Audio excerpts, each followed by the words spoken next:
नमस्कार दोस्तों, आज कांग्रेस पार्टी ने पूरे देश में और दिल्ली के राजघाट में यानी गांधी जी की समाधि पर आज उस अन्याय के खिलाफ आवाज बुलंद की जो उनके नेता राहुल गांधी के साथ हुई और आज वहां पर अडानी का नाम बार बार गूंजा।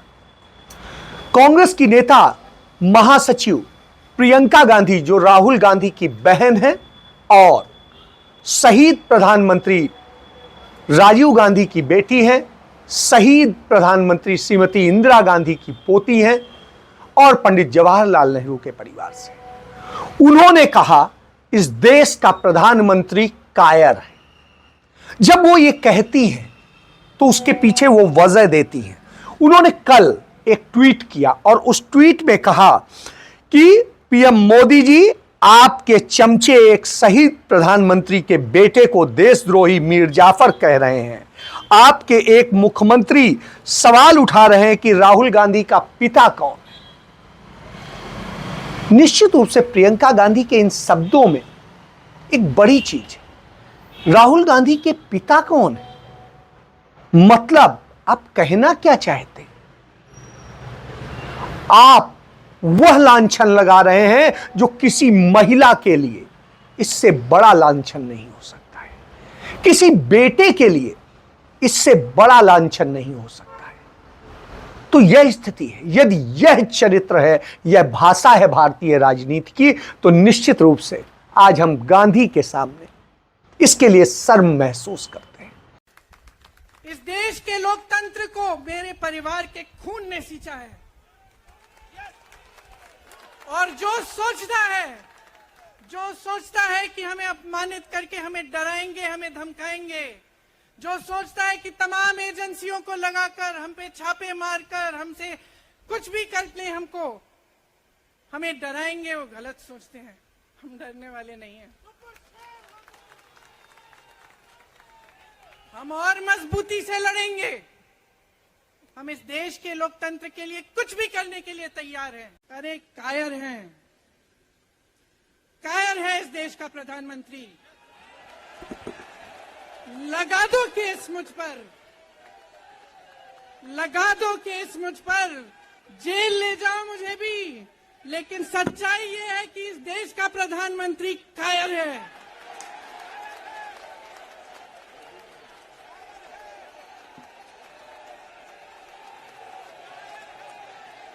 अपनी सत्ता के पीछे छुपा हुआ है,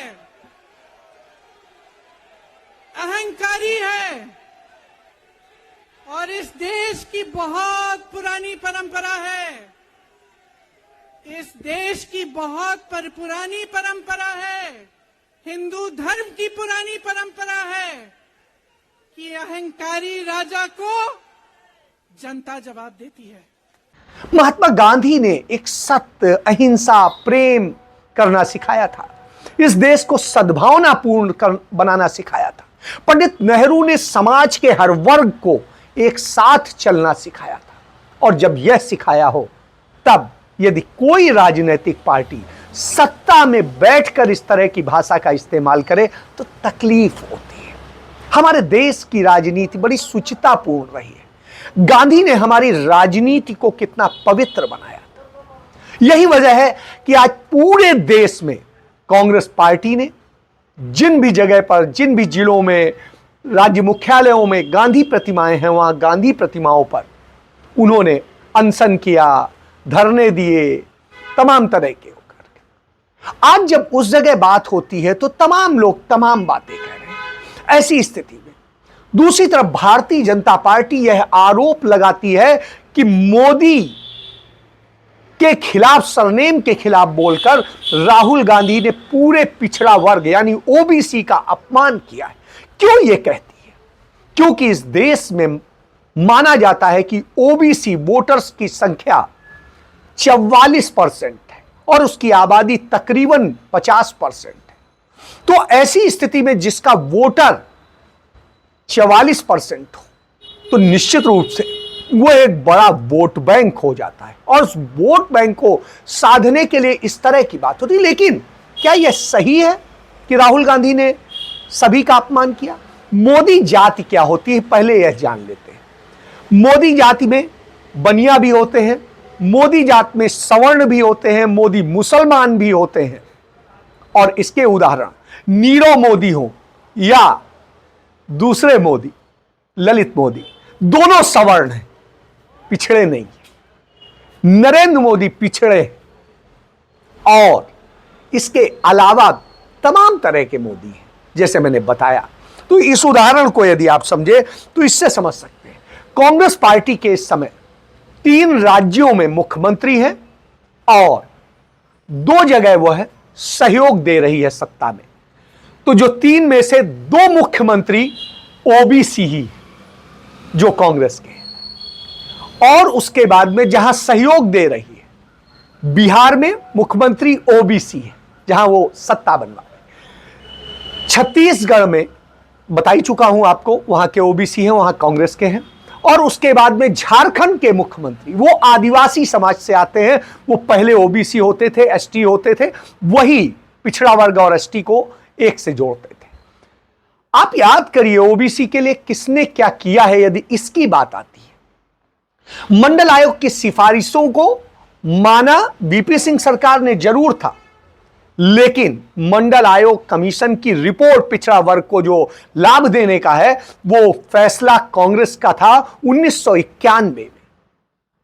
तो आप समझ सकते हैं जो 27% रिजर्वेशन मिला पिछड़ा वर्ग को वो कांग्रेस ने दिया। उसके बाद में 2008 में जब अर्जुन सिंह मानव संसाधन विकास मंत्री थे, तब उन्होंने उच्च शिक्षा में भी पिछड़े वर्ग को रिजर्वेशन दिया। और इसके पहले यदि आप देख लें 1985 में राजीव गांधी की सरकार में पहली बार हिंदुस्तान में पिछड़ा वर्ग आयोग बना, वित्त आयोग बना और दूसरी चीजें बनी।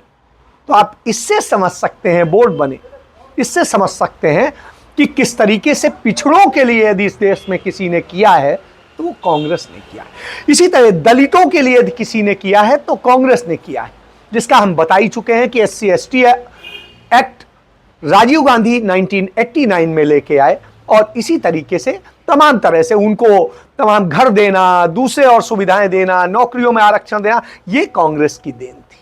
तो इससे आप समझ सकते हैं सर्व समाज के कल्याण के लिए गांधी जी का जो सपना था। गांधी जी ने इसीलिए दलित समाज को दलित नहीं कहा था, SC नहीं कहते थे, वो हरिजन शब्द कहते थे, ईश्वर के जन। तो आप इससे समझ सकते हैं, क्योंकि वो उस पर राजनीति नहीं करते थे। उसके बाद दलित, पिछड़ा, ये राजनीतिक शब्द हो गए और आज उस पर काम हो रहा है। चलिए छोड़ दीजिए इसकी बात, अब बात कर लेते हैं।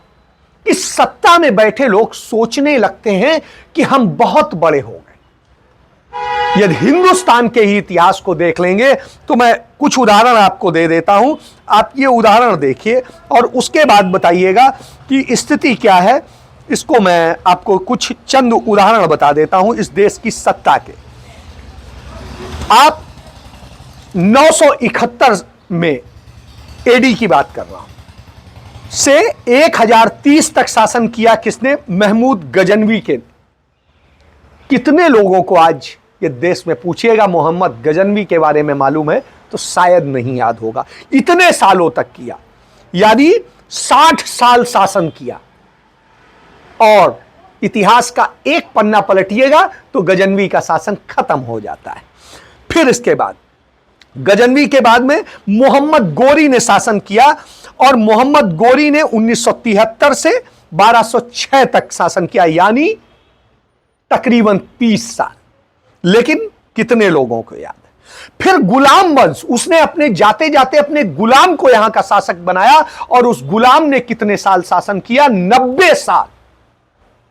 90 साल गुलाम वंश रहा। आपसे पूछेंगे गुलाम वंश के लोगों के नाम बता दीजिए तो शायद आप नाम नहीं बता पाएंगे। तो यह इतिहास की जो है एक बहुत बड़ी चीज है कि गुलाम वंश ने 1206 से 1290 तक शासन किया। इसके बाद आप देखिए खिलजी वंश, खिलजी वंश ने 1290 से 1320 तक शासन किया। और इसके बाद तुगलक वंश, जिसे हम लोग कहते हैं तुगलकी फरमान, तो उसने भी 1320 से लेके 1414 तक, यानी तकरीबन 95 साल शासन किया। तो आप समझिए। और इसके बाद लोधी वंश, उसने 1451 से 1526 तक शासन किया। तो आप समझिए यह भी है। मुगल वंश 1526 से लेके 19वीं शताब्दी के शुरुआत तक शासन किया, यह है। इसके बाद में आप आ जाइए, जो सूर्यवंश है उसने भी भारत में 1540 से 1555 तक यानी 15 साल शासन किया। फिर तो इस तरह से शेरशाह सूरी का शासन रहा। तो मैंने आपको यह बताया कि यह सत्ता इतनी होती है, एक पेज पलटेंगे पूरे 100 साल बदल जाएंगे, सत्ता बदल जाती है। तो कोई 5 साल 10 साल 20 साल 25 साल शासन कर ले और सोचे कि वो मालिक हो गया, तो मालिक नहीं होता, उसका नामो निशान नहीं रह जाता। आज गुलाम वंश के किस आदमी का आप नाम बताएंगे? कोई याद? तो जब यह इतिहास में याद नहीं रह जाता, भगवान राम की हम बात करते हैं, भगवान कृष्ण की बात करते हैं, कृष्ण वंश हो या राम वंश हो, आज उनका कौन नामो निशान? क्या कोई बता सकता है? किताबों के सिवा कुछ नहीं रह गया। कि शोहरत की बुलंदी भी एक पल का तमाशा है। 9 साल निकल गए ना, है ना। शोहरत की बुलंदी भी एक पल का तमाशा है, और जिस साख पे बैठे हो वो टूट भी सकती है। ये बात ध्यान में रखना चाहिए। ये 24 आ रहा है, आप नीचे भी आ सकते। अगर ये सोचो कि हमेशा सत्ता में रहेंगे, अब तो हम 50 साल के लिए आ गए, अब कहीं कुछ नहीं होगा, ये भूल जाओ। इस देश की जनता ने जब इंदिरा जी को, मधुलिमा जी जिस कमेटी के चेयरमैन थे, प्रिविलेज कमेटी की छोटी सी बात पे उनको बाहर किया था, तो जनता 350 सीटों से उन्हें वापस लेके आई थी। इसलिए धैर्य रखो, हिम्मत रखो, जुटे रहो, हम सब आप लोगों के साथ हैं, हम इस विजय को हासिल करेंगे। इसलिए इतिहास हर चीज को याद रखता है, इसलिए अच्छा करने वालों को याद रखता है। राम को याद किया जाता है क्योंकि राम राज हर व्यक्ति को, छोटे से बड़े को समानता देने की बात करता है। कृष्ण को याद किया जाता है क्योंकि कृष्ण ने सबको हक देने की बात की थी, न्याय के शासन की बात की, न्याय के लिए युद्ध किया। तो इससे आप समझ सकते हैं, तो न्याय मायने रखता है और सर्वजन का न्याय मायने रखता है। गांधी यही सिखाते थे कि सर्वजन का न्याय आना चाहिए, और जब सर्वजन का न्याय आता है तभी कोई बात होती है। और जब यह बात होती है तो हम तमाम सारी चीजों की बात करें। हम जब बात करते हैं कि आखिर ये जितने सारे ये हुए हैं, तो इन सब को लेकर के जब हम प्रावधानों की बात करते हैं, सारी चीजों की बात करते हैं, तो लूट किसने करी इस देश के अंदर? लूट करने वाले, जब आप कहते हैं, आप 3 गांधी को गाली देते हैं और 3 गांधी को गाली देते हैं, लेकिन 3 मोदी जिन्होंने भ्रष्टाचार किया उन पर यदि राहुल गांधी बोलते हैं तो आप उन्हें कहते हैं पूरे ओबीसी पर हमला कर दिया गया। गजब! जो देश का हजारों करोड़ रुपया लेके भाग गए, उन्हें आप अच्छा कहने को कहते हैं। तो यह स्थिति हो तो निश्चित रूप से चर्चा बन गई। आज देश भर में जब कांग्रेस पार्टी लड़ रही थी एक नाइंसाफी के खिलाफ, देश के आम आदमी की जेब से लुटते हुए धन के बारे में, आपको यह भी पता है कि इस देश की सारी जो संपत्ति है, उस संपत्ति में जो केवल 1000 पूंजीपति हैं जिनके हाथ में इस देश की 63% संपत्तियां इस सरकार ने सौंप दी, 1000 लोगों के पास।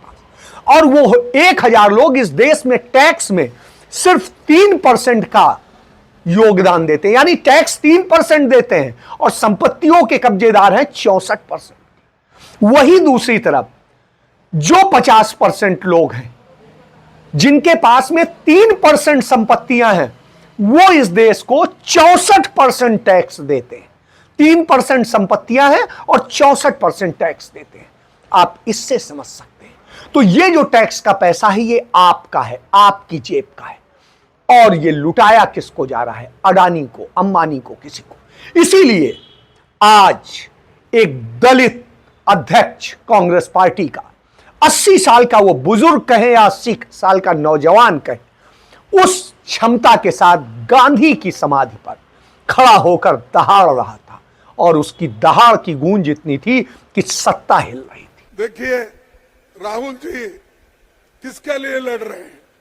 इस देश के जनता के लिए लड़ रहे हैं, आपके लिए लड़ रहे हैं, हमारे लिए लड़ रहे हैं, महिलाओं के लिए लड़ रहे हैं, युवाओं के लिए लड़ रहे हैं, जिनको एम्प्लॉयमेंट नहीं, एम्प्लॉयमेंट दिलाने के लिए लड़ रहे हैं।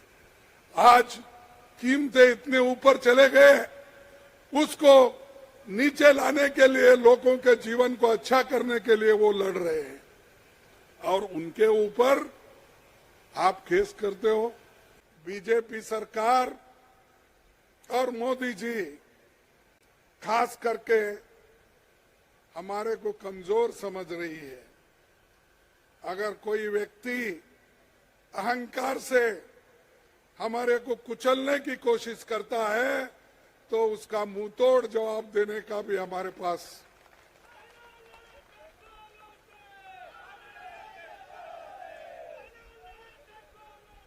एक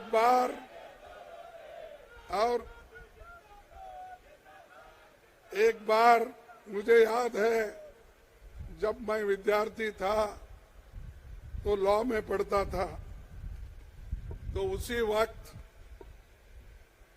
ये पाकिस्तान का युद्ध हो रहा था। तब लाल बहादुर शास्त्री जी ने एक बात कही थी, हमें कमजोर मत समझो, हमारे पास वो शक्ति है, ईंट का जवाब पत्थर से देंगे।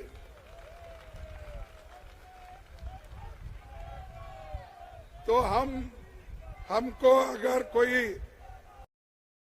कोशिश करता है, सत्य बोलने से रोक सकता है, प्रामाणिकता से चलने के लिए हमको कोई आड़ा आता है, और देश को बचाने के लिए, आजादी को बचाने के लिए, डेमोक्रेसी को बचाने के लिए, संविधान को बचाने के लिए, फ्रीडम ऑफ स्पीच और एक्सप्रेशन को बचाने के लिए जो कुछ भी कुर्बानी देना है हम देते रहेंगे, लड़ते रहेंगे, उसकी रक्षा करेंगे। और आज संदेश दे दिया कांग्रेस पार्टी ने पूरे हिंदुस्तान में कि कांग्रेस में राहुल गांधी कोई सांसद रहे न रहे, किसी पद पर रहे न रहे, नेता वही हैं। जैसे गांधी किसी पद पर नहीं थे, लेकिन गांधी से बड़ा नेता कोई नहीं था।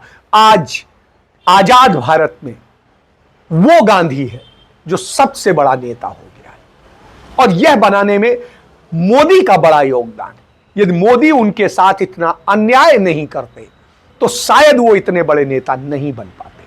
हर तरफ हम पीछे के पीछे गिरे जा रहे हैं, हम किसी भी क्षेत्र में आगे नहीं बढ़ रहे।